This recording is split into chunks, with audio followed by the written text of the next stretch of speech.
Tõenäoliselt oled sa kuulnud firmast nimega Palantir. See on üks maailma võimsamaid ja, olgem ausad, salajasemaid tehnoloogiaettevõtteid, mis teeb koostööd nii valitsuste kui ka suurkorporatsioonidega. Aga mis peitub selle üsna müstilise nime taga? Okei, teeme selle asja selgeks. No nii, selgub, et nimi ei ole juhuslik. See on võetud otse sõrmuste isandast. Need on need maagilised, kõike nägevad kivid. See annab nende missioonile kohe alguses väga selge suuna. Näha kõike. Üks allikas ütles selle kohta päris hästi, see on umbes sama, kui nimetada oma vanadekodu Hannibal Lecteriks ja lihtsalt loota parimat. See seab kohe teatud ootused, eks ole? Aga okei, mida see kõike nägev kivi siis päriselt teeb? Tegelikult on nende äri jaotatud 2 peamiseks platvormiks ja neil on suunatud väga-väga erinevatele klientidele. Ja siin ongi see jaotus näha. Mõtle nii, et ühel pool on Gotham, mis on ehitatud spetsiaalselt valitsusasutustele. See on luure, riigikaitse, politsei, kogu see maailm. Ja teisel pool on Foundry, mis on mõeldud ärimaailmale, et aidata igasugustel firmadel oma andmetest sotti saada ja neid siis enda kasuks tööle panna. Ja kui me räägime klientidest, siis nende haare on, ausalt öeldes meeletu. Muidugi USA sõjavägi ja luureagentuurid, see on ootuspärane, aga nad ei piirdu sellega. Nad töötavad ka näiteks Taani ja Prantsusmaa valitsustega ja ärimaailmas.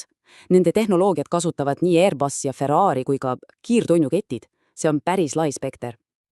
Aga kuidas selline firma üldse sündis? Ja siit läheb lugu eriti huvitavaks. Nagu allikad väidavad, on Palantiri juured otseselt seotud ühe valitsusprogrammiga, mis kunagi suure skandaaliga kinni pandi.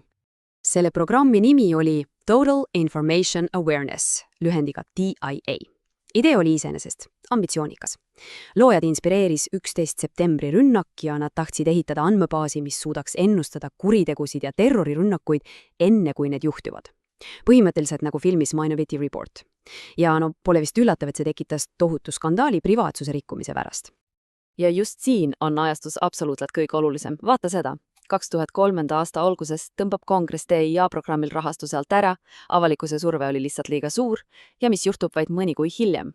Peter Thiel asutab Palantiri ja juba järgmisel aastal esimene suur investeering tuleb otse TIA enda riskikapitalifondist. See silmuste jada räägib tegelikult enda eest. Nii et pilt on tegelikult päris selge. Allikate väitel oli Palantir sisuliselt TIA programmi jätkamine, aga nüüd erafirma sildi all.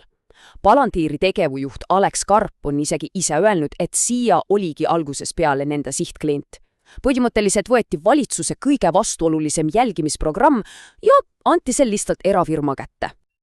Ja see viib meid otse eetiliste küsimuste juurde, mis on Palantiri tegevust saatnud algusest peale, sest selline võim toob paratamatult kaasa ka väga tõsiseid küsimusi. Sõjaväelises maailmas on olemas selline mõiste nagu kill chain ehk tapmisahel. See on protsess sihtmärgi leidmisest kuni selle neutraliseerimiseni. Ja allikate sõnul on Palantiri tarkvara eesmärk muuta see ahel kiiremaks, paremaks, turvalisemaks ja vägivaldsemaks. Sisuliselt on see tehnoloogia, mis lühendab aega mõtte ja teo vahel. Ja siin ongi asja konks. Nagu uuriv ajakirjanik Whitney Webb ütleb, ei ole küsimus selles, mida sa oled minevikus teinud, küsimus on selles, mida algoritm arvab, et sa võiksid tulevikus teha. See ongi see eelkuritegevuse kontseptsioon, süsteem teeb sinu kohta otsuseid sinu andmete mustrite põhjal, mitte sinu tegude põhjal. Ja see toob meid ehk kõige olulisema küsimuseni üldse. Me võime praegust valitsust usaldada, võib-olla. Aga mis saab siis, kui see sama võimas tööriist satub kellegi kätte, kellel on, ütleme nii, et halvad kavatsused? Sest see tehnoloogia ei kao ju kuhugi, olenevata sellest, kes parasjagu võimul on. Ja siin ongi see dilemma. Ühelt poolt ütleb Palantiri tegevjuht Alex Karp, et nende firma loodigi selleks, et leida tasakaal julgeoleku ja kodanikuvabaduste vahel. Teisalt ütlevad kodanikuõiguste kaitsjad, näiteks ACLU, et see ongi massijälgimise tööriist. Punkt. Ja kogu debatt keerlebki selle pinge ümber. Aga mis on siis Palantiri pikaajaline eesmärk? Allikate sõnul ei taha nad olla lihtsalt järgnekordne firma, kes valitsusele teenuseid müüb. Ei, nende ambitsioon on kordades suurem. Nende enda tehnoloogiajuht on öelnud selle välja täiesti otse. Eesmärk on saada USA valitsuse keskseks operatsioonisüsteemiks. Mõtle korraks, mida see tähendab. See pole enam lihtsalt tarkvara müümine. See on soov saada riigi toimimise fundamentaalseks osaks. Ja see ei ole lihtsalt tühi jutt. See juba toimub.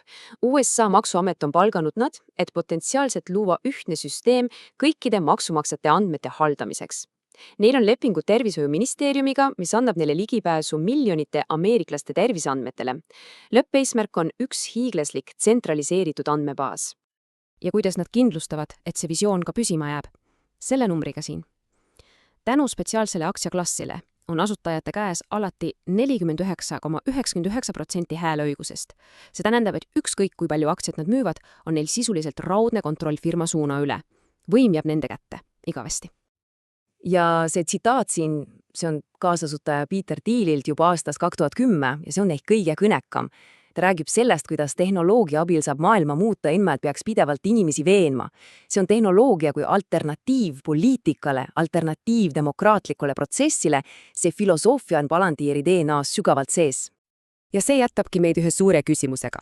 Kui piirid tehnoloogia ja valitsemise vahel muutuvad aina hägusemaks, siis kes tegelikult otsuseid teeb? Kas need on demokraatlikult valitud esindajad või on need inimesed, kes kirjutavad koodi, mis meie elu üha rohkem ja rohkem kujundab? See on küsimus, millele meil kõigil tasuks mõelda.